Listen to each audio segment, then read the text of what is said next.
Bom dia, estamos ao vivo aqui diretamente da Igreja Positivista do Rio Grande do Sul para todo o planeta, através da Rede Humanidade. De imediato saúdo a nossa elite intelectual da casa aqui reunida hoje, Dr. Ramiro Pérez, professor filósofo José Krasoves, Dr. Christian Veloso Kuhn, professor Saul Campos de Menezes. Uma grande alegria recebê-los aqui nessa manhã quente, mas temos agora ventiladores que amenizam um pouco esse problema, graças ao Dr. Ramiro. Muito obrigado. E é um dia muito importante, pois estamos entrando no mês de Homero, o mês da poesia antiga.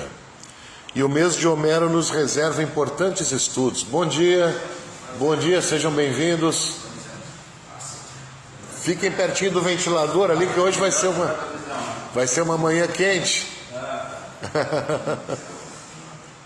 Fique à vontade.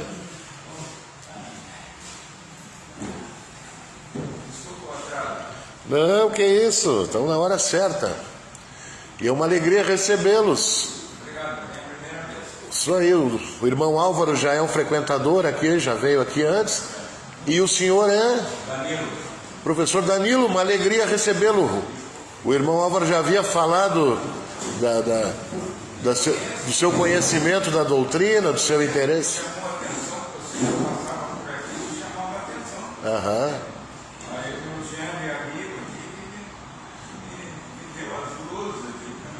Que bom, vamos conversar bastante sobre isso então. Eu vou fazer uma breve transmissão, depois nós podemos falar mais livremente sobre o tema, tá bom? Então, e aqui na rede mundial, na rede Humanidade, já temos o primeiro visitante a chegar, é o nosso mentor, nosso guru, Mestre Abdon Barreto Filho, Barreto com duplo T. Mestre Abdon, professor universitário, pesquisador, já esteve à frente da pasta do turismo aqui do estado, gestor de empresas públicas e privadas, uma das mentes mais privilegiadas aqui da casa, sempre nos orientando. Querido mestre Abdon, está se recuperando de uma lesão, mas em breve estará conosco. Diretamente do Canadá, bonjour, mon ami Alix Jorge, que alegria, Alix, seja bem-vindo. Seja mesmo, grande alegria recebê-lo. De Belo Horizonte, Minas Gerais, temos aqui o querido Eugênio Macedo. Seja bem-vindo, Eugênio. Querido benfeitor da humanidade. E mais um benfeitor da humanidade chegando, querido Jean Neres de Paula, sempre colaborando, participando, nos auxiliando. Hoje é uma manhã muito gratificante, pois estou vendo chegando aqui vários benfeitores. José Romério de Aquino também está conosco, lá de Capororoca, Viamão, que alegria. E o doutor Maximiliano Martins Pinheiro também, querido benfeitor da humanidade, um dos escritores que vem se destacando por abordar o tema do positivismo em suas obras. Seja bem-vindo, doutor Maximiliano, diretamente do Rio de Janeiro. De Águas Claras, Viamão, também o nosso querido amigo Sérgio Senaque. Seja bem-vindo, Sérgio. Um grande abraço, Sérgio Aníbal Varela Senaque. Também o Francisco Luiz de Oliveira e a minha mãe querida Sinara estão conosco. Já de imediato transmito meus sentimentos que essa manhã fez a sua passagem, a sua transformação, a nossa cachorrinha querida, a Belinha. Depois de 16 anos alegrando a família, chegou o momento dela descansar, né? Pegou um câncer muito agressivo. E hoje quem tem pets sabe que os pets acabam se tornando tão afetivos quanto um membro da família, né? Então nós perdemos até mais do que alguns seres humanos, não é verdade? Então nós perdemos essa querida, afetiva companhia da Belinha, uma cachorrinha, uma cadelinha Schnauzer, que muito nos alegrou durante todos esses anos. Que alegria! Ah, o Aníbal está em Gravataí, não é Viamão, desculpa, Gravataí, diretamente do Sítio da Bruxa, olha que beleza. Então vamos aos nossos estudos. Estamos entrando no mês de Homero. O mês de Homero é muito gratificante o estudo, pois é o mês da poesia antiga. E para Augusto Conte, a manifestação mais importante da intelectualidade humana, a primordial, né, a que deu origem a todas as outras, foi a poesia. Por que a poesia? É muito simples. Antes da escrita, qual era a única maneira que existia para se transmitir o conhecimento de uma geração para outra?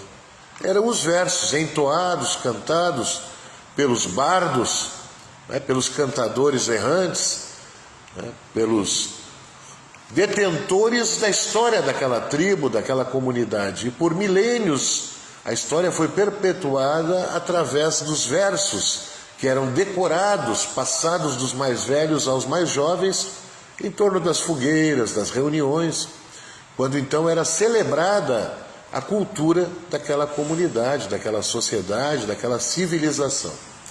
Então a poesia, ela foi o prenúncio da filosofia, ela foi o prenúncio da ciência.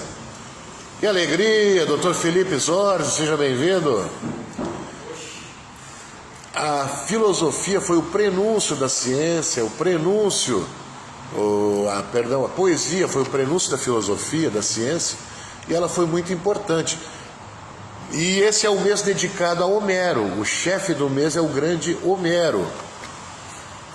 E a obra de Homero foi tão importante que ele conseguiu, com as suas duas principais poesias, vejam bem, foram as duas obras que se mantiveram íntegras até hoje, pois ele, mais de 70% da sua obra se perdeu ao longo da história, no incêndio da Biblioteca da Alexandria, nos porões úmidos dos mosteiros confiscados pela Inquisição. Aqueles acervos se deterioraram em porões, em alçapões, em esconderijos, em buracos enterrados.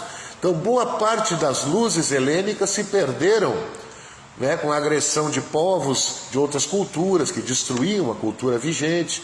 O incêndio da Biblioteca da Alexandria foi realmente uma perda irreparável. 80% do conhecimento clássico helênico que estava guardado ali se perdeu. Então nós conhecemos fragmentos de Platão, de Sócrates, de Aristóteles, mas realmente a grande quantidade de suas obras se perderam nesses episódios trágicos. E Homero não foi diferente. Nos chegou até os dias de hoje duas importantes poesias, a Ilíada e a Odisseia. Vamos falar um pouquinho mais disso. E o mês de Homero é o mês da poesia antiga.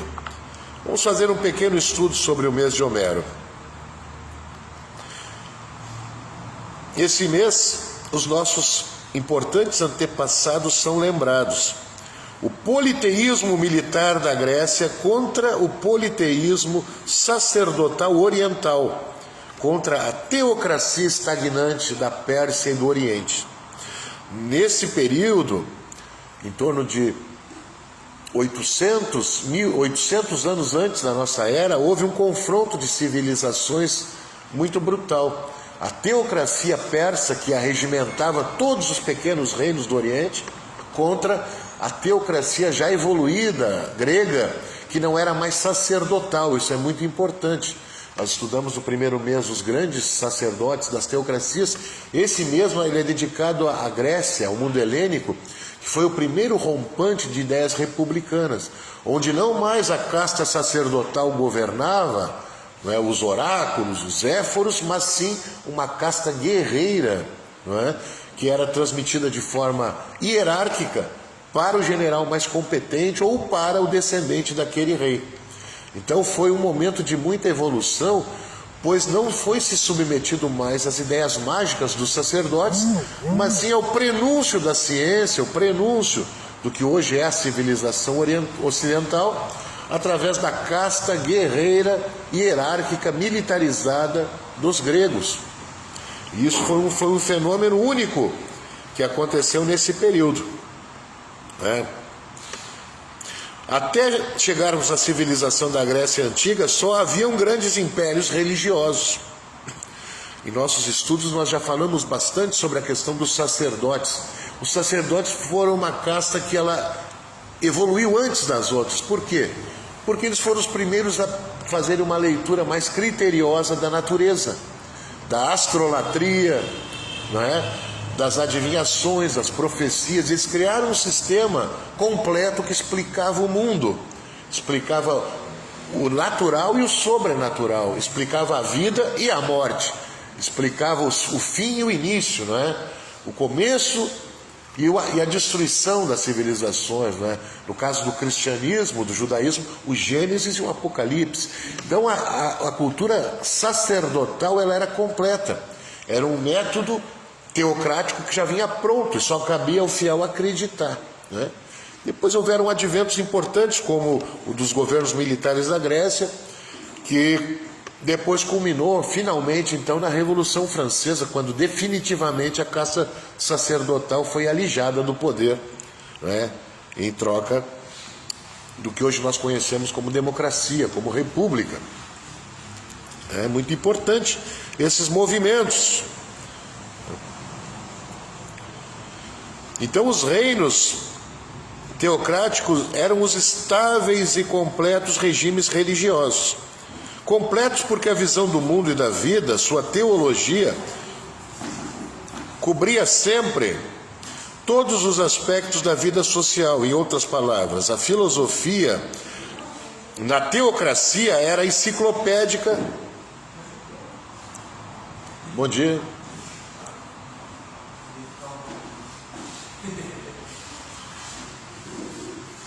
Abrangendo todos os conhecimentos humanos, no sentimento, na inteligência, na atividade e na arte, na higiene. Como nós falamos, por exemplo, os árabes, as noções de higiene já vêm impressas no Alcorão. Alcorão não, no Corão, Alcorão. Né? Eles, como eu disse semana passada, eles não adentravam uma mesquita sem antes fazer as suas abluções. Então foram as primeiras noções de higiene já expressas de forma gráfica já nesse livro.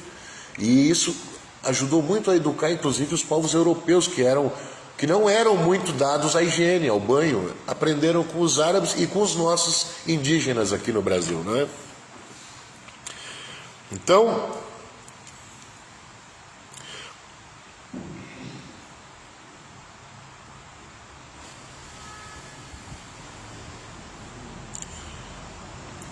influenciava todos os usos e costumes daquela época, a influência religiosa.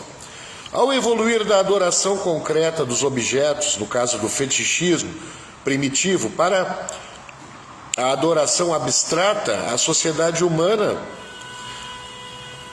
cria a importante classe teórica dos professores e sacerdotes, né? Essa casta foi criada para a interpretação dos poderes divinos. Os primeiros professores quem foram? Épocas que não existiam escolas, não existiam universidades. Aonde o ser humano buscava o conhecimento, ele ingressava em alguma senda religiosa. Se tornaria um sacerdote, estudar para ser um sacerdote. Então foi o prenúncio, foi o primórdio das universidades, das academias, das escolas, foram as ordens religiosas, sacerdotais.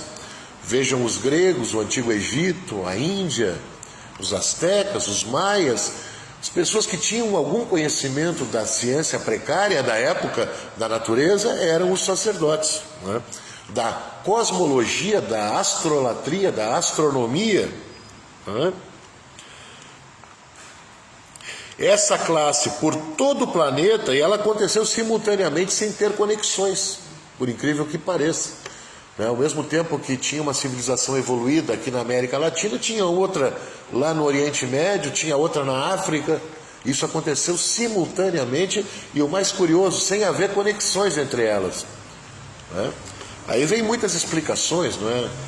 Nós, como somos cientistas, nós temos que dar lugar a essas explicações multifacetadas das probabilidades, das possibilidades, né? Os sacerdotes dominavam os guerreiros, que eram enviados para missões militares de conquista no estrangeiro. Isso era uma característica de quase todos os impérios religiosos, era o expansionismo. Então os sacerdotes determinavam o que os guerreiros iriam fazer, quais seriam as campanhas militares. Não acontecia uma guerra sem a anuência da casta sacerdotal, ou uma campanha de conquista, uma expedição. Quem controlava isso eram os sacerdotes.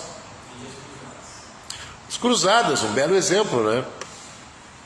Talvez seja realmente um exemplo bem claro de como funcionava a liderança sacerdotal, né? A civilização militar da Grécia e de Roma foi criada nas ilhas gregas e nas costas próximas do mar Mediterrâneo. Foram os artistas que formaram o sistema da religião do politeísmo militar. Isso é o que é mais curioso. Os militares tiraram esse poder da casta sacerdotal e entregaram para a classe artística. Então, a religiosidade grega e romana ela passou a ser estudada através do teatro, das poesias, não é? Das biografias, e não mais através de livros sagrados. Isso é muito curioso. As religiões passaram a ser alegorias da tragédia, do drama, da comédia, e não mais de livros sagrados, principalmente na sociedade helênica e romana.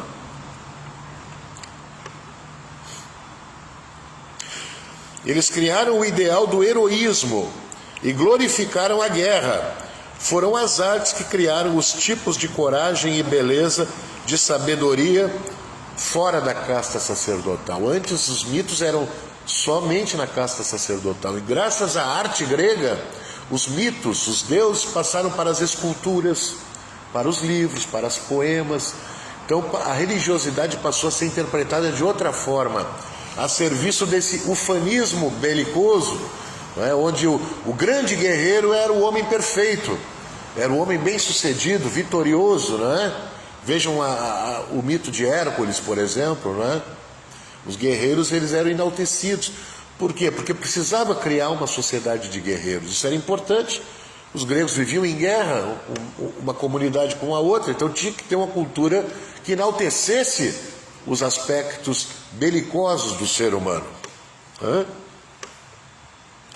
Na primeira semana do mês de Homero são consagrados os poetas líricos e trágicos, num período de mais de 1.300 anos. A semana tem como chefe Ésquilo, depois falaremos mais de Ésquilo, muito curiosa a história dele, que termina na segunda semana então com os escultores, arquitetos e pintores gregos, conforme suas diferentes escolas e épocas. A semana finda no domingo com Fidas como chefe. A terceira semana se compõe de autores cômicos e satíricos da Grécia e de Roma, porque nesse gênero a obra dos romanos pode ser comparada à dos gregos. Isso não acontecia no caso da tragédia e nas artes de formas, as esculturas. Os autores de fábula aqui configuram por continuarem a comédia dos costumes humanos. A semana tem como chefe Aristófanes e que a termina, né? Na quarta semana estão os poetas de Roma, os épicos, os líricos. Virgílio é o chefe da semana. E ela termina do domingo. Cerca de 2 séculos e meio de sua inspiração profética de uma era de paz que inspirou poemas de Virgílio. Sua influência continua através da Idade Média, até ser novamente reformulado essas ideias por Dante, Alighieri e Homero. Bom dia, sejam bem-vindos. Bom dia, seja bem-vindo. Homero, vamos falar um pouquinho de Homero. Estamos no mês de Homero, o chefe do mês é Homero. Homero foi o maior dos antigos poetas épicos gregos. Ele viveu entre os anos 800 e 700 antes da nossa era, na Jônia, uma província da Ásia Menor. Vê como era grande o Império Helênico, que ele se estendia por todo o Mediterrâneo, todas aquelas ilhas, e ainda abraçava parte do território da Ásia. Eles chamavam de Ásia Menor. Somente quando a população atinge a idade mental que permite formatação da abstração, só então que os povos conseguem pensar nas qualidades teóricas. isso é, abstratas, os fenômenos, o que permite o raciocínio abstrato, necessário para que formassem a ideia de cada um dos deuses e de seus poderosos atributos. Na infância humana, essa idade se situa após os 7 anos de idade. Aqui é bom citar a lei dos 3 estados de Augusto Conte. Augusto Conte tem uma teoria que a humanidade passa por 3 estados: o estado religioso, o estado metafísico e, por fim, o estado positivo. No estado religioso, tudo é mágico, tudo é concebido através de forças mágicas. No estado metafísico já entra a filosofia, a metafísica. Embora eles não tenham como demonstrar seus postulados, suas teses, eles já começam a pensar um pouquinho sobre o mundo, sobre a natureza, sobre a vida, até chegarmos na era positiva, que é a era que nós estamos adentrando, onde o ser humano observa, a ciência organiza e a tecnologia aplica. Aí é uma era positiva. Não podemos esquecer que positivo vem da palavra do latim positus, é o que está posto, a realidade. Então é a ciência da realidade. Muito importante.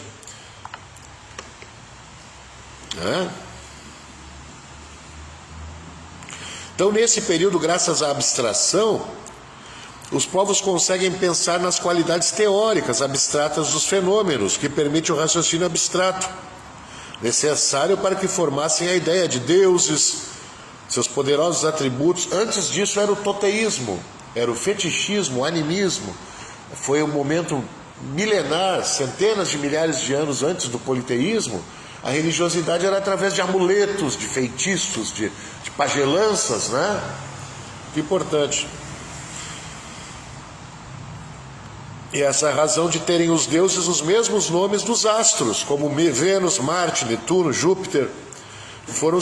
O prenúncio da casta sacerdotal foi a astrolatria.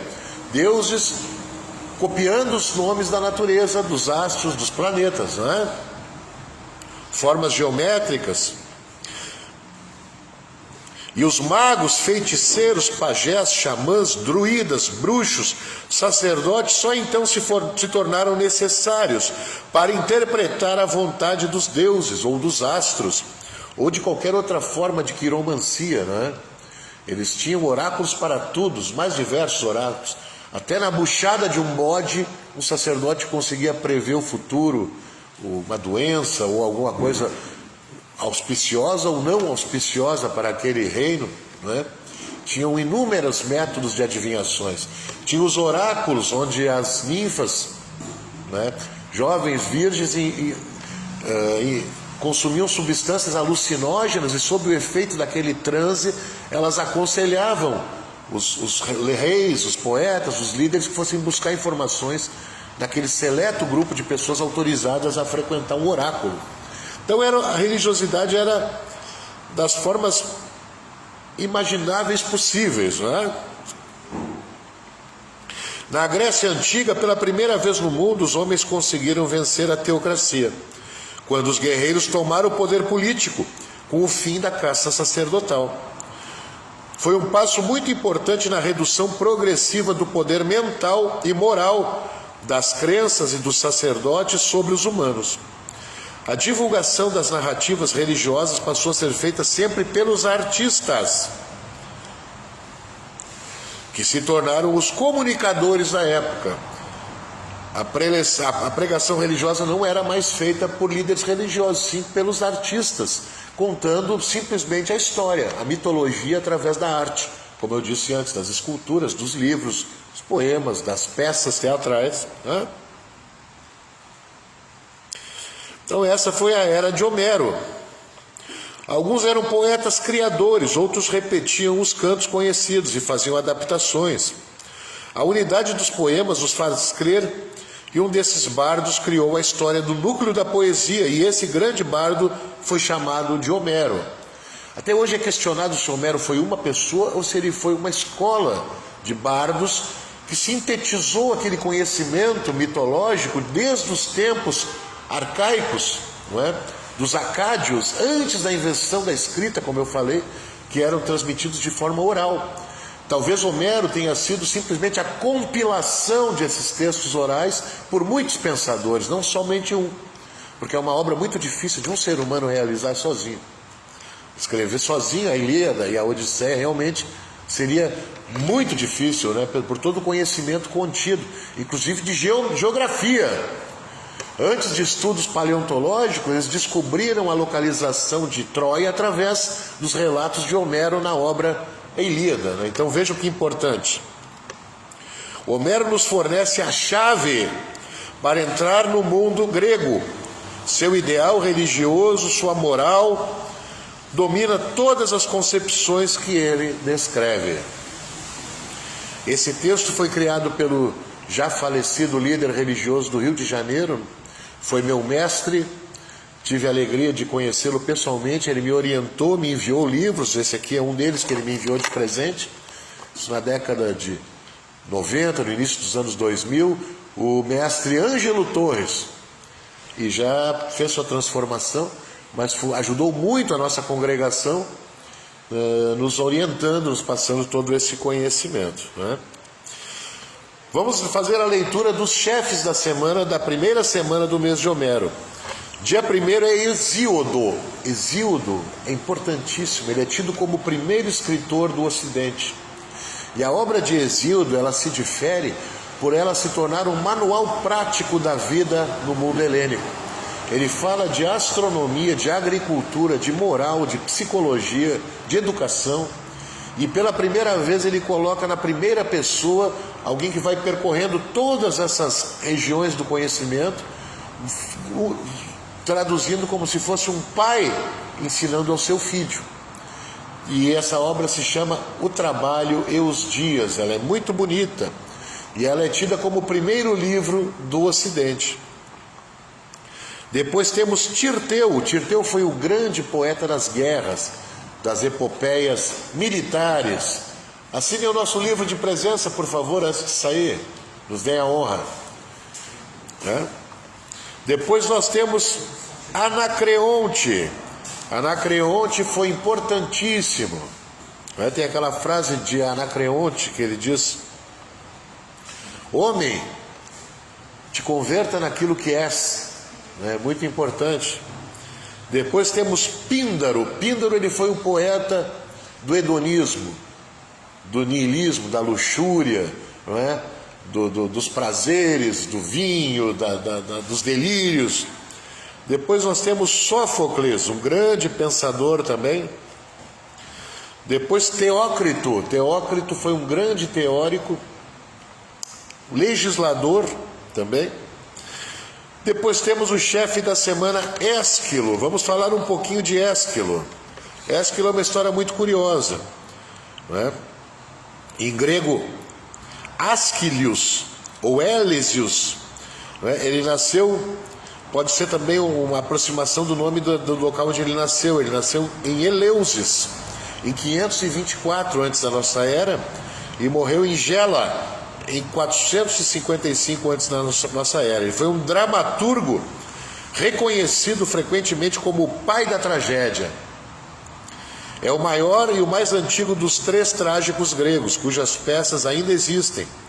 Os outros são Sófocles e Eurípides. De acordo com Aristóteles, Ésquilo aumentou o número de personagens usados nas peças para permitir o conflito entre eles. Anteriormente, os personagens interagiam apenas com a plateia.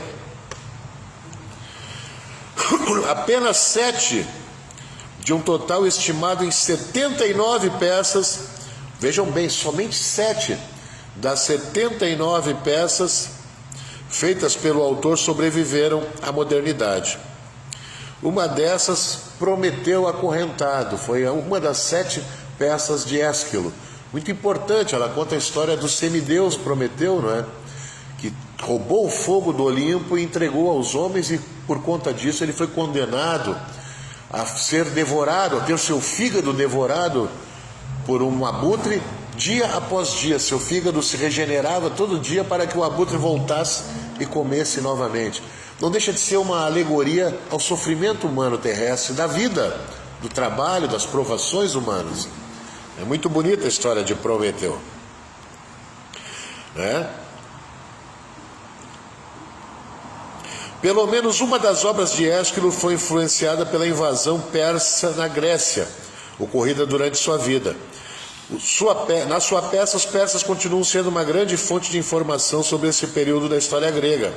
A guerra teve tamanha importância para os gregos e para o próprio Ésquilo, que na sua morte em 456, seu epitáfio celebrava a sua participação na vitória grega em Maratona, e não o seu sucesso como dramaturgo. Na sua lápide nem era citado o aspecto dele ser um grande dramaturgo, e sim o seu ato heróico das suas atuações na guerra de Maratona, quando os gregos conseguiram derrotar os persas, né? Sobre sua morte, aí vem um aspecto muito curioso de Ésquilo. Tem uma história que, ao visitar Gela, uma ilha na Sicília, ele visitou um oráculo, e o oráculo disse que ele deveria ficar fora da casa, pois tinha o risco de uma casa ruir sobre a sua cabeça. Então ele passa o dia fora de casa, e para uma fatalidade, um abutre barbudo, um urubu barbudo, os urubus barbudos, eles viviam nessa ilha, na Sicília, e eles se alimentavam de uma forma muito pitoresca. Eles pegavam as tartarugas e arremessavam contra as pedras para quebrar o seu casco e se alimentar da tartaruga, né? Vocês não tinham como. E diz a lenda que um urubu barbudo confunde a careca de Ésquilo com uma rocha e larga uma tartaruga gigante sobre a cabeça do Ésquilo, que acaba indo a óbito, né? Vitimado pelo arremesso de uma tartaruga gigante por um urubu barbudo. Parece brincadeira até, né? Mas diz que é verdade. Diz que é verdade. É realmente uma história muito pitoresca, né? E o mais interessante é que o oráculo disse para ele ficar fora de casa, que tinha o risco dele ser vitimado por um desmoronamento, e ele acaba sendo vitimado pelo arremesso de uma tartaruga por um urubu barbudo. Essa é uma lenda, né?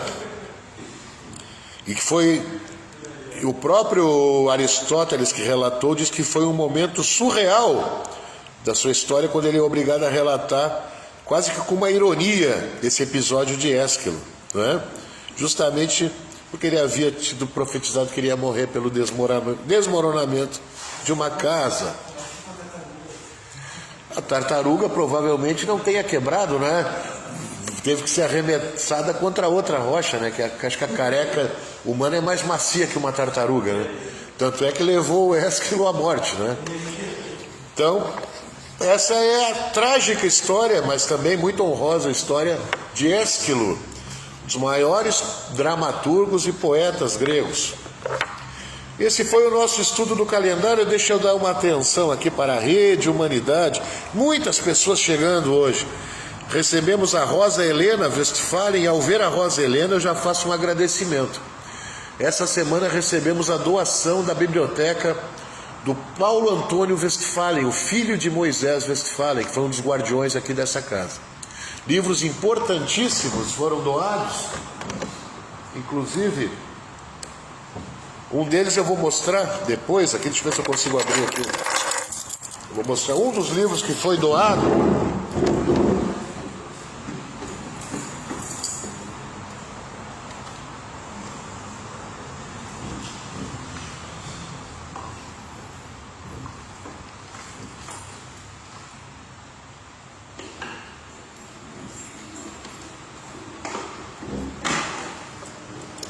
Isso é uma relíquia da Igreja Positivista.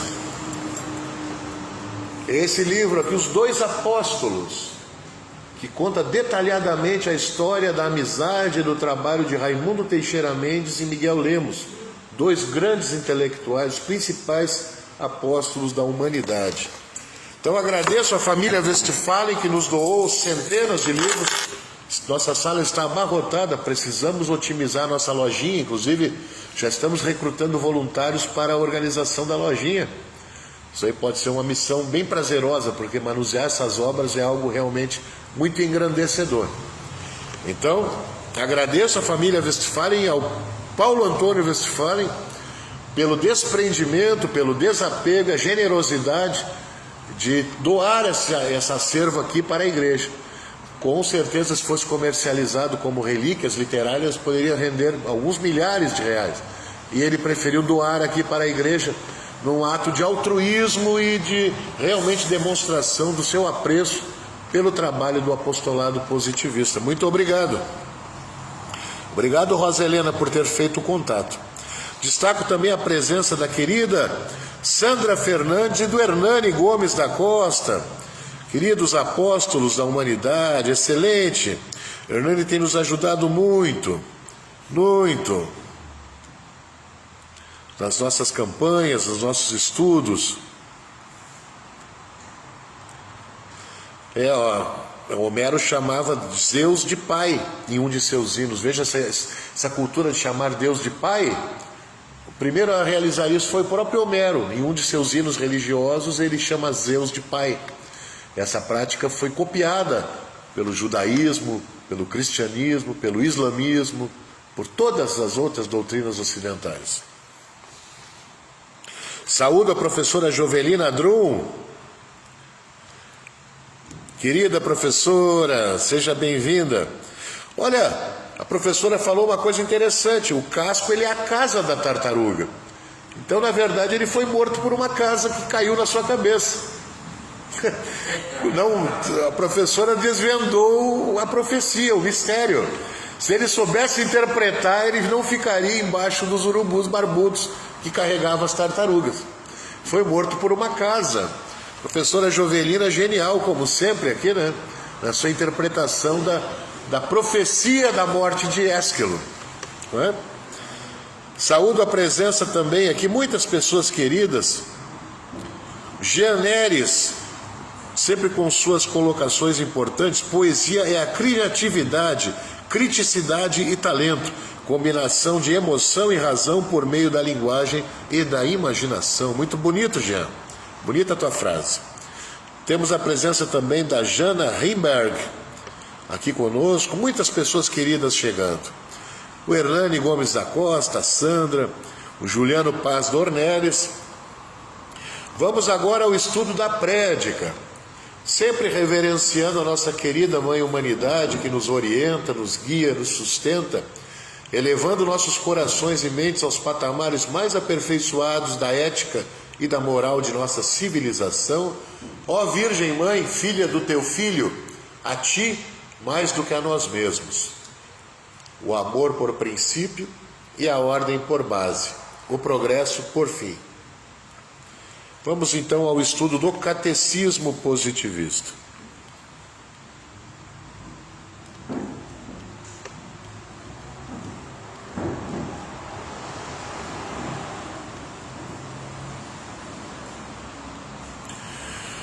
Vamos falar sobre as religiões, muito importante. Na quinta prédica, já utilizando o resumo criado por mim e pelo Hernani Gomes da Costa, baseado nos estudos do Luiz Hildebrando Horta Barbosa e do Catecismo original de Augusto Conte, traduzido por Miguel Lemos.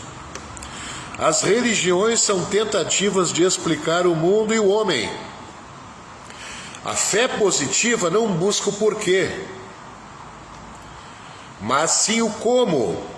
Não pesquisa as causas, mas sim as leis naturais. Sua ideia básica afirma a existência de uma ordem natural, que expressa todos os fatos, com disposições secundárias modificáveis em nosso favor. Alguém duvida que existe uma ordem natural, com leis inexoráveis que nós somos obrigados a nos resignar, a nos submeter? Chamem do que chamar, não é? Natureza, energia, existência, Deus. O fato é que existe uma ordem externa, cósmica, cosmológica, planetária, que nós temos que nos submeter. E essa ordem, ela se dá em níveis, não é? Desde o átomo até a molécula, até a célula, até o planeta, até o cosmos. São camadas, são níveis. E esses níveis requerem um bom estudo para conseguir entender a conexão entre eles. Isso é a grande síntese subjetiva, que liga todas as ciências, das mais simples às mais complexas. Continuando. A nossa ideia básica afirma a existência de uma ordem natural que expressa todos os fatos, com disposições secundárias modificáveis em nosso favor, em favor da humanidade. Resignação ante o imutável e ação sobre o perfectível. Eis nossa vida. A humanidade combina os 3 atributos humanos. Os principais atributos humanos quais são? Sentir, pensar e agir. Nós não fugimos disso. E nós precisamos ter esses 3 atributos alinhados, de forma integral. A pessoa que vive com subterfúgios, com mentiras, pessoa que ela não prega aquilo que ela acredita, a pessoa que não pratica aquilo que ela prega, ela realmente pode correr o risco de, inclusive, adquirir doenças mentais. A mentira pode levar a doenças mentais. Então nós temos que viver às claras, como diz na nossa porta, né? Pelo lado de fora. Então, o que é viver às claras? É ter alinhado de forma coerente, consciente, aquilo que nós sentimos, o que nós pensamos e como nós vamos agir. O sentimento deve inspirar o pensamento para melhor conduzir a ação, dentro dessa linha, dessa forma. Não é? A humanidade combina os 3 atributos humanos: sentir, pensar e agir. Ou seja, a poesia, o sentimento, a ciência e a filosofia, não é? O conhecimento e a política, a ação. Amor, ordem e progresso. Sentir, pensar e agir. Vejam como tudo está conectado nessas trindades, não é? O amor, a ordem e o progresso, a poesia, a filosofia e a política, o sentir, o pensar e o agir.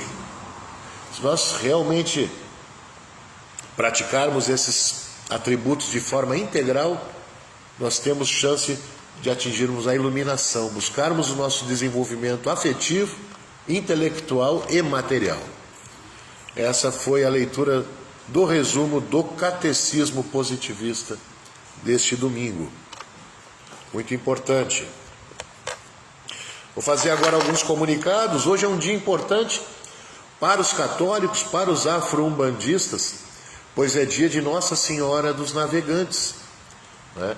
E no sincretismo ela representa a orixá Iemanjá, a rainha dos mares, e não é à toa que ela representa também a Nossa Senhora dos Navegantes. Esse é um exemplo muito claro da proximidade dessas culturas através desse sincretismo, né? E por que aconteceu esse sincretismo? Porque por um período os orixás africanos foram proibidos de serem adorados, não é? Os africanos que foram escravizados, eu não gosto de usar o termo escravos, eles são homens livres que foram escravizados. Ninguém nasceu escravo, nasceu livre. O ventre da mãe ele era livre, quando ele nasceu foi subjugado e escravizado. Então ninguém é escravo, todos são seres humanos livres que foram de forma desumana escravizados. Então, quando eles embarcaram nos navios, eles não puderam trazer nenhuma estatueta, nenhum instrumento, nenhum tambor, nada. Mas mesmo assim, eles chegando na terra totalmente alheia, diferente, de forma, condições subhumanas, desenvolveram novamente a sua cultura. Isso é muito lindo. E uma das maneiras que eles tiveram de driblar a censura europeia com relação à cultura africana foi o sincretismo. Então eles estavam adorando a imagem de Nossa Senhora dos Navegantes, mas eles intimamente sabiam que ela era Iemanjá. Era uma maneira de despistar os europeus e poder adorar as suas santidades sem serem incomodados. Então eles adoravam aquela imagem cristã, mas no fundo eles estavam adorando a relativa imagem da sua orixá africana, que era Iemanjá. Então saúdo todos que creem, né, independentemente das crenças. E para nós a Iemanjá, Nossa Senhora dos Navegantes, também pode ser a nossa mãe humanidade. É uma mulher, é uma mãe, e é muito bonito isso. É uma maneira que nós nos colocamos ao lado de todas as crenças, enaltecendo a figura da mulher, da mãe. Saúdo a presença também da Margarete André dos Santos, querido Cristiano Westphalen, neto do mestre Moisés Westphalen, Dr. Fernando Pita, que alegria, seja bem-vindo. Muitas pessoas queridas chegando aqui. Rogério Santos também está conosco, que alegria. Tenho mais um comunicado importante. Ontem nós lamentamos muito o falecimento da senhora Talita. A senhora Talita era a sogra do nosso querido Teixeirinha, mãe da dona Salete. Nós temos um irmão muito querido aqui, o Teixeirinha Filho. Ele é filho do imortal cantor nativista Teixeirinha. E ontem, infelizmente, faleceu a mãe da dona Salete, a sogra do nosso querido Teixeirinha. Ela já estava com 101 anos. Viveu muito bem. E no final da vida já estava realmente com uma situação muito ruim de saúde. Então ela descansou, mas a dor sempre é grande, então fica o nosso sentimento, a família, a todos que, amigos, todos que puderam usufruir da companhia da querida senhora Talita. E hoje é aniversário também da minha querida amiga, deputada Fernanda Melchiona. Que alegria poder parabenizar, que já muito nos ajudou aqui no passado, frequentou assiduamente essa casa por algum período, e nossa amiga querida, tive a alegria de colaborar com projetos sociais, inclusive, que ela liderou. Parabéns, Fernandinha. Pois não, professor?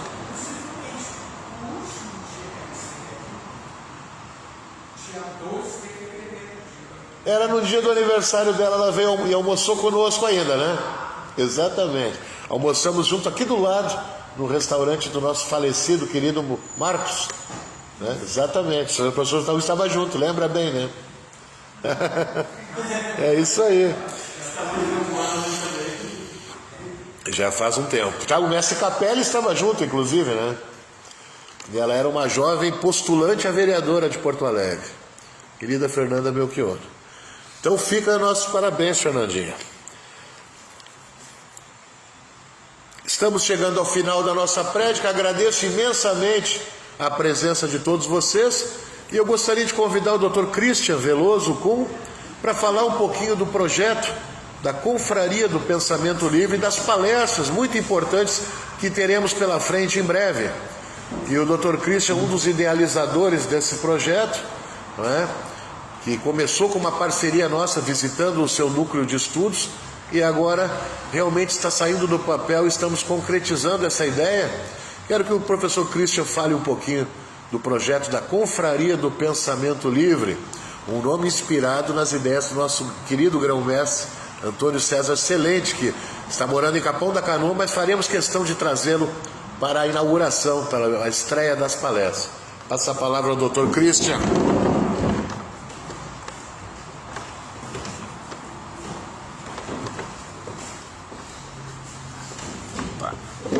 Bom dia a todos e todas, aos presentes aqui também. É um projeto aí muito importante, assim, que a gente idealizou, né?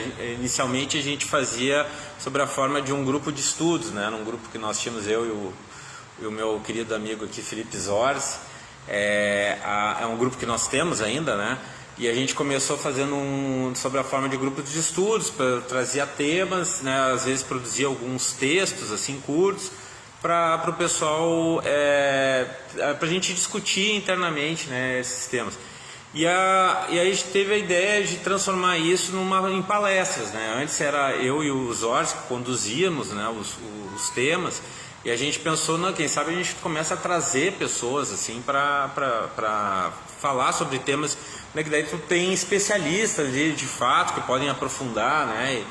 e aí dar uma diversificada, né? Então a ideia é essa de fazer um ciclo de palestras. E aí a gente conversou aqui com o Erlon, né, para a gente realizar isso no tempo positivista, e o projeto cresceu de uma forma que se criou, né, a Confraria do Pensamento Livre, que é então esse grupo, né, esse petit comitê, assim, né, que nós temos ali junto aí com tem eu, o Zorzi, né, o Erlon, o Dr. Ramiro também, o mestre Abdon, né, que estamos aí idealizando. Então serão palestras assim de temas aí, muitos temas importantes da atualidade. A gente vai realizar aqui nas dependências, né, do templo. Estamos ainda vendo o dia da semana exatamente, se vai ser uma terça ou quarta-feira, provavelmente terça-feira, né, será à noite.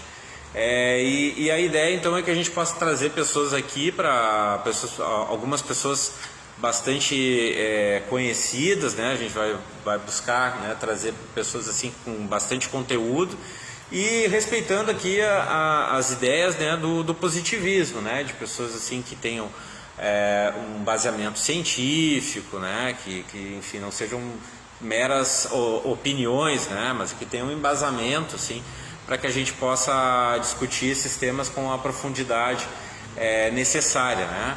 E aí estamos ainda definindo alguns detalhes, mas o importante, assim, quem puder, quando tivermos aí puder participar, né? Puder ajudar na divulgação, puder comparecer, convidar pessoas aqui para que a gente possa ter essa casa aqui repleta de pessoas, para a gente poder na condução das palestras ter um espaço também para poder confraternizar e discutir, né? E sairmos daqui como a gente, quem sabe, uma janta, né? E a gente pode fazer como acontece sempre em toda a prédica, né? Que a gente sai daqui sempre sabendo mais do que sabia, né? Então manter essa lógica que tem por trás, assim, das prédicas, a gente fazer também nas conduções desse ciclo de palestras. Então aí conto com a presença de todos vocês.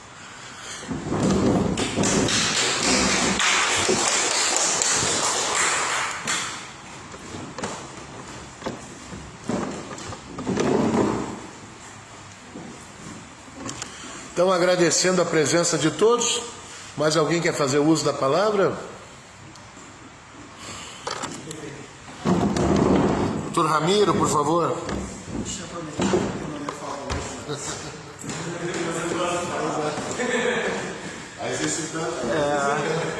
Muito rápido.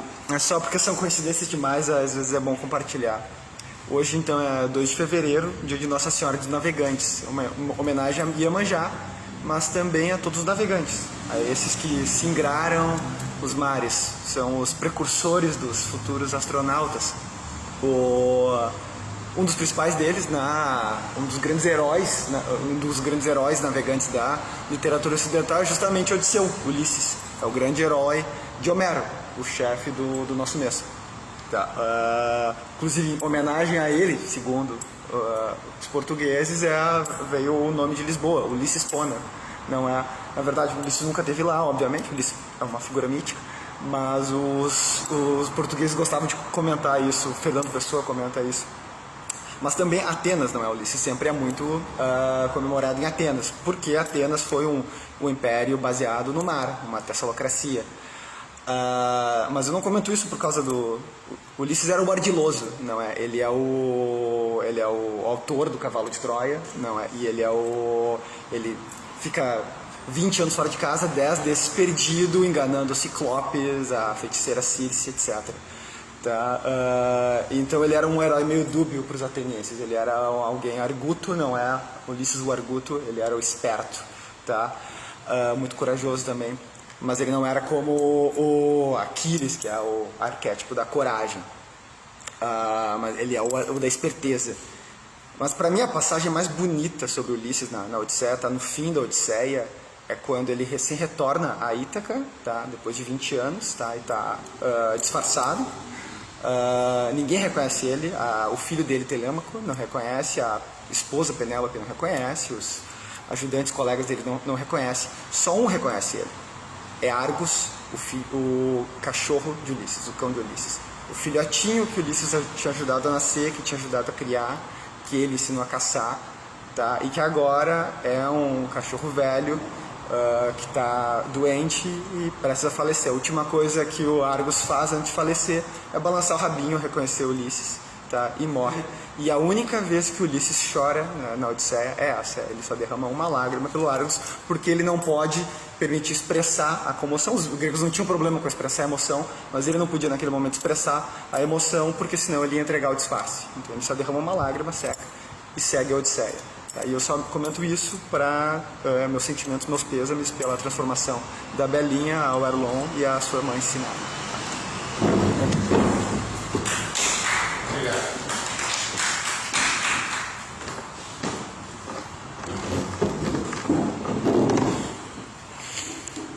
Então, agradeço as sempre sábias palavras dos doutores Christian Veloso Kuhn, Ramiro Pérez, e temos hoje também esse jovem intelectual querido, que tem passagem por Harvard, Dr. Felipe Zorzi. E hoje, com muita alegria, eu recebo também o nosso decano hoje da sala aqui, o senhor Danilo. Quer fazer uso da palavra, mestre? Falar um pouquinho Pode falar, vem para cá. Vou convidar o mestre Danilo, que já sei que é uma pessoa muito culta, que já estudou bastante a nossa história, e vou pedir para ele fazer uso da palavra, falar um pouquinho da sua vida, da sua experiência para essa juventude que está nos assistindo. Senta aqui, mestre.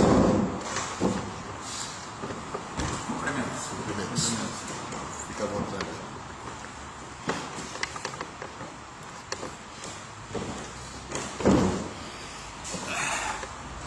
Meus amigos, primeiramente eu quero dizer da minha maneira, da minha situação, da minha conforto de estar aqui presente. Há muitos e muitos anos eu já passava na frente aqui do prédio, né, quando eu fazia as caminhadas aqui pelo Parque Farroupilha, e me chamava a atenção, né, das belas palavras, né, que ilustram o templo aqui do positivismo, né? Depois eu manifestei para o meu querido amigo Genro aqui, e ele também tomou interesse, por isso eu sou convidado dele, né? E essa maneira como eu me sinto feliz em ouvir as maravilhosas manifestações de história, né, de tudo que aconteceu. E na minha infância muitos personagens da história eu ouvia quando menino ainda, através do sabonete Eucalol, que tinha umas estampas que vinha, e ali vinha vários momentos, né, de histórias ali, e eu era muito curioso, então eu sempre lia aquelas histórias ali. Eu fiquei muito à vontade de ouvir a sua manifestação, tá? E é muito agradável isso aí.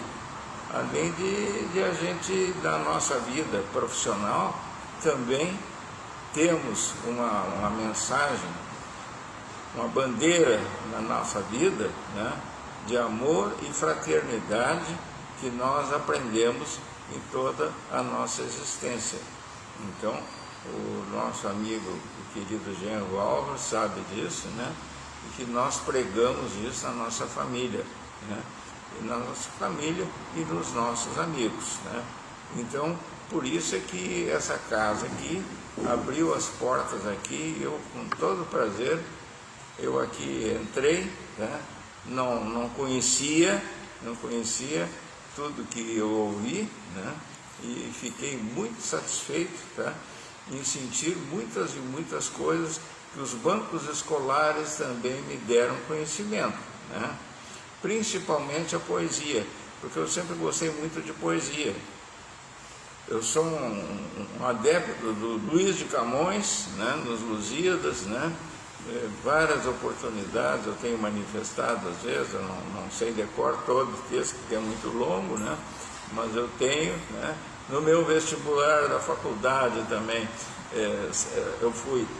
saiu e eu fui muito bem no meu trabalho, né, porque eu sabia o início, né, de Camões, do Lusíadas de Camões, né, mas não sei todo o texto, como eu disse, né, mas a poesia sempre me ilustrou a minha vida.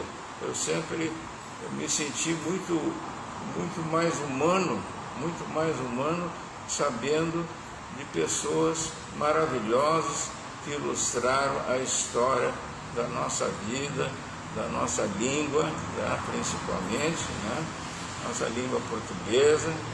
A grande poetisa portuguesa Flor Bela Espanca, que é a melhor poetisa que existe em Portugal, falecida já bem jovem, e é um exemplo para nós, né?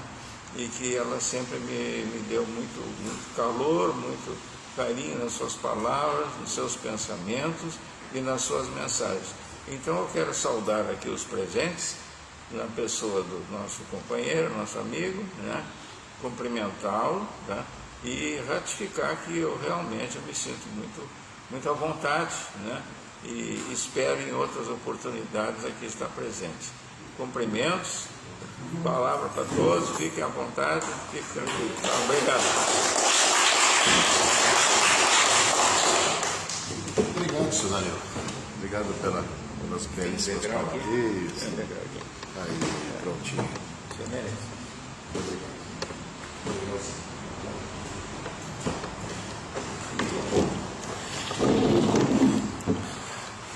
Então, depois dessas belíssimas palavras desse veterano entre nós aqui, o decano da nossa prédica de hoje, o irmão Danilo, que veio pela primeira vez hoje aqui, mas espero que volte muitas outras. Muito obrigado a todos, doutor Ramiro Pérez, doutor Cristian, professor José Krasoves, muito obrigado.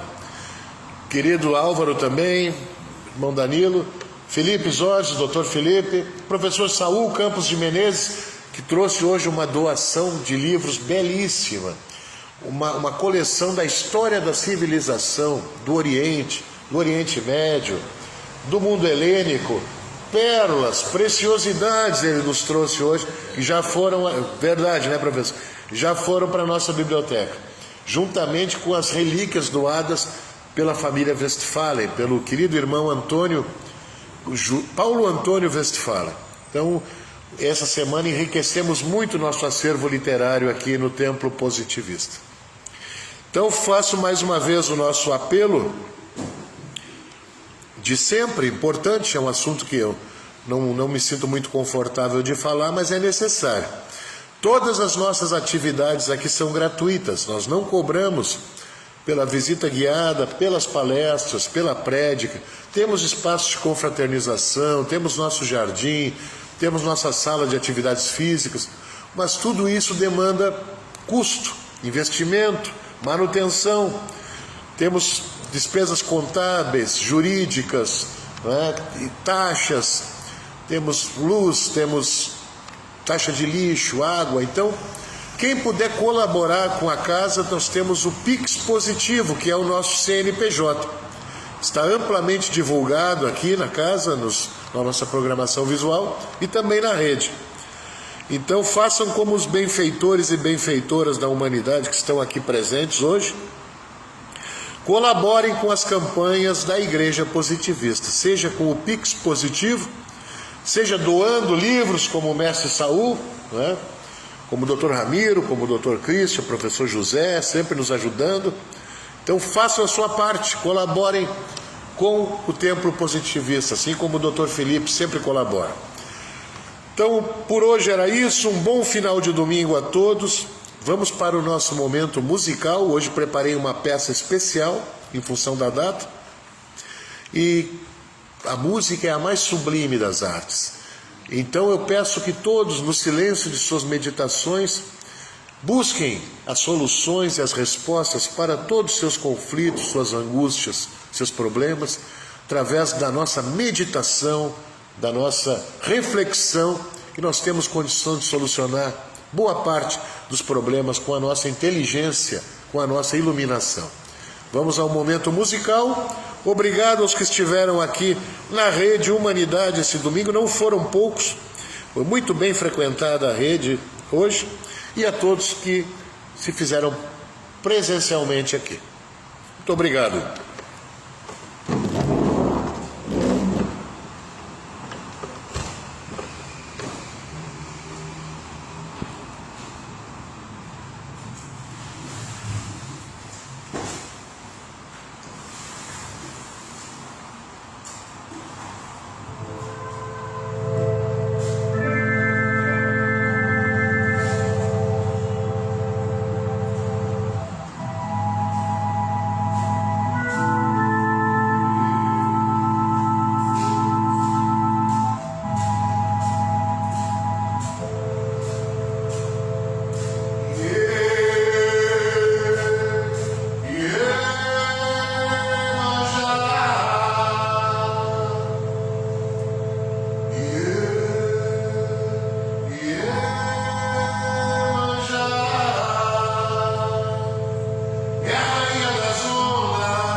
Então, novamente, muito obrigado aos que estiveram aqui na Rede Humanidade e a todos que estão presencialmente aqui no Templo Positivista de Porto Alegre.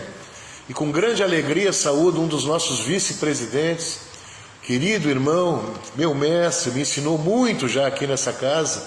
E hoje tenho ele presencialmente. Eu não posso encerrar essa prédica sem passar a palavra ao querido irmão Arthur Avellini. Por favor, fala um pouquinho das tuas atividades junto ao nosso futuro clube de xadrez. Faz um convite para os nossos amigos aqui, vem cá.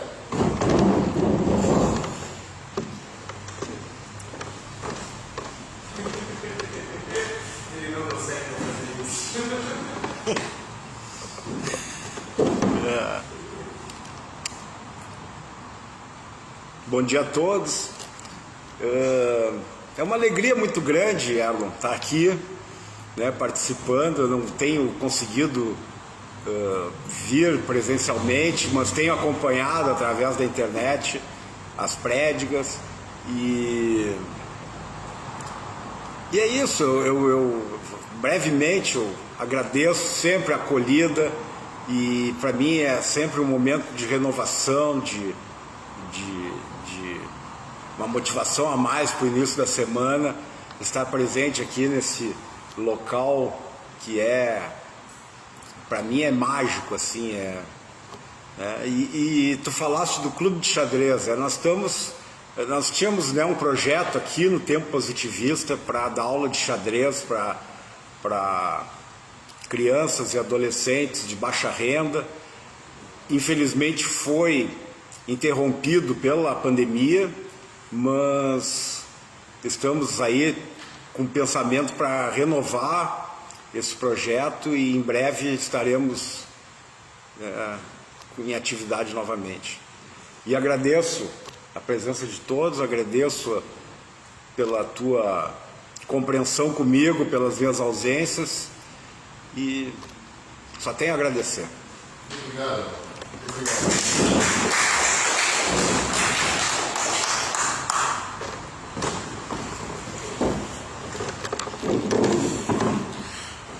Para essa nova geração que ainda não tem muita intimidade com o irmão Avellini é nosso contemporâneo desde os tempos do mestre Capelli. Hoje ele ocupa juridicamente a função de um dos nossos vices aqui do templo. Na minha ausência ele assume os trabalhos aqui, juntamente com o irmão Helder.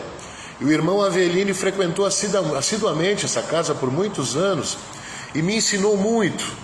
E junto nós íamos estudar também na casa do mestre Capelli, que também nos ensinou muito. E o irmão Avellini, ele é o maior representante do rito moderno aqui no Brasil. Ele é o grande instrutor, é uma das sumidades do rito maçônico moderno, que ele é o rito que mais se aproxima do positivismo. Ele é essencialmente positivista.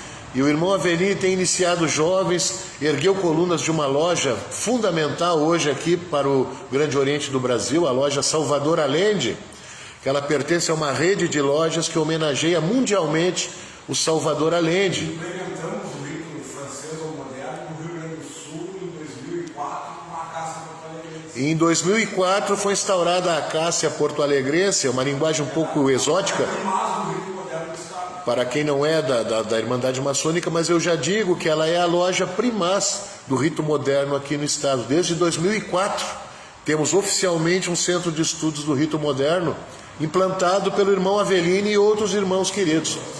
Então é muito importante a atuação. O irmão Avellini participou de congressos comigo na França. Ele foi representando junto comigo o Templo Positivista e apresentou um trabalho magnífico, a possível conciliação da religião e da ciência, que hoje é mundialmente divulgado esse trabalho. E já estás convidado a participar também da Confraria do Pensamento Livre, que é uma ordem que está se formando aqui de livres pensadores. E o que eu sei que um dos teus lemas é a liberdade absoluta de consciência, não é? Então vai ser uma alegria poder te ter de volta. O irmão Avellini passou por inúmeras provações nos últimos tempos, não é? Algumas questões de saúde que já está recuperado, e principalmente esteve na Itália boa parte do tempo ultimamente cuidando do seu filho, que foi um jovem brilhante, que se criou aqui conosco e foi fazer o seu mestrado em Milão, na Itália, e sofreu um atropelamento. E ficou quase um ano em tratamento, e o irmão Avelini foi lá cuidar dele pessoalmente, e conseguiram reverter isso. Hoje ele recuperou 99% já, 100% já das suas funções. E, pois não, irmão? Na questão de ordem, eu só queria fazer uma saudação ao irmão para manifestar que eu também participei da Estrela de Jerusalém. Olha aí. Eu fui há muitos anos, né? Depois eu tive que encerrar, porque o horário não eram compatíveis, né? Mas de qualquer sorte, eu sou um fraterno irmão, né? E assim eu permaneço. Mas olha que beleza, além de tudo ainda é um irmão querido. Então o templo positivista tem uma relação muito próxima de amizade com a maçonaria. Não é à toa que todo o primeiro escalão da nossa diretoria faz parte, ou fez parte. No meu caso, eu estou adormecido, mas o irmão Avelini ainda é atuante, e hoje ele é o venerável da sua loja e também é a maior sumidade hoje, responsável, instrutor geral do rito moderno. Claro que sim. Delegado, hoje ele é o delegado regional do rito moderno. Que eu, como um livre pensador humanista, eu vejo que é o rito mais elevado, mais aperfeiçoado dentro da ordem maçônica, é o que eu me identifico mais. Só um parênteses. Agora, dia 5 de abril, nós vamos em Porto Alegre, vai ter um encontro nacional do rito moderno, e nesse encontro eu vou apresentar esse trabalho que eu apresentei em Paris. Olha que beleza. O rito moderno, o positivismo e o rito moderno. Na verdade, mas a base é aquela apresentação de Paris. O irmão Avelini, eu tive a alegria de juntamente com ele em 2014, representar o Rio Grande do Sul no Festival do Rio Grande do Sul em Paris. E eu falei sobre o positivismo e o irmão falou sobre a conciliação da ciência e da religião através do positivismo. Então, muito importante. Nós fomos juntos, inclusive, fomos nós e nossas esposas, fomos juntos a Paris. Foi uma viagem inesquecível e foi maravilhoso conhecer aquele local, visitar a casa de Augusto Conte, a capela de Paris. Foi 10 anos já, né, irmão? E o irmão Avelini hoje ele é muito atuante na ordem maçônica, continua iniciando jovens, continua promovendo o rito moderno, que é realmente o rito que mais se aproxima do positivismo. E muitas pessoas perguntam se nós temos alguma relação com a maçonaria. Não, oficialmente nenhuma, mas extraoficialmente muitas. E essa história da influência da maçonaria no positivismo num primeiro momento, e num segundo momento o aperfeiçoamento da maçonaria através do positivismo e do rito moderno. Então devemos muito à maçonaria, e a maçonaria também deve muito ao positivismo. É uma simbiose que foi aperfeiçoando ambas as doutrinas. Então é muito importante a presença aqui. Poucas pessoas sabem que alguns graus da maçonaria passa pelo estudo da escadaria, passa pelo estudo do calendário, dos simbolismos aqui da casa. Então é muito importante, e o irmão Avelini já foi nomeado nosso representante, nosso chanceler dentro da ordem maçônica. Todos os assuntos maçônicos normalmente passam pelo irmão Avelini aqui na casa. Além de ser um jurista renomado, um grande advogado, e o seu pai também foi um grande jurista, professor da URGS até o final da vida, chefe da Casa Civil aqui do estado, o doutor Carlos Alvaro de Oliveira, um grande jurista. Até tem uma biblioteca no direito da URGS que homenageia o teu pai, não é? Biblioteca da Faculdade de Direito levou o nome dele. Biblioteca da Faculdade de Direito homenageia o pai do Arthur, que é o Biblioteca Carlos Alvaro de Oliveira. Então hoje uma manhã coroou essa manhã magnífica que nós tivemos hoje aqui, a presença do irmão Avelini. Então novamente muito obrigado aos que estiveram aqui na Rede Humanidade e todos que estiveram aqui presencialmente. Não vamos deixar de fazer um registro fotográfico nessa importante manhã. Muito obrigado e até domingo que vem, aqui na Rede Humanidade. Saúde e fraternidade.